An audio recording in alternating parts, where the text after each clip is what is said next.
ইতোমধ্যেই গাজায় নিহতের সংখ্যা 50,000 ছাড়িয়ে গেছে। এদের মধ্যে কেবল শিশুই 17,000।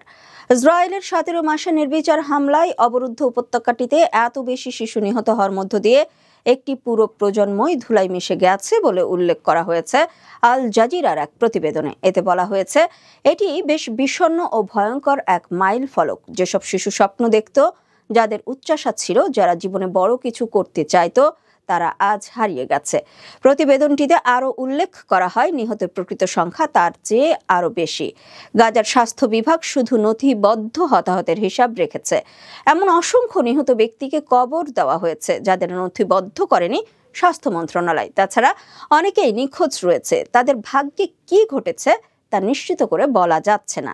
আর অনেকেই ধ্বংসস্তূপের নিচে চাপা পড়ে আছে। অল্প সময়ে এত বেশি শিশু নিহত হওয়ায় একটি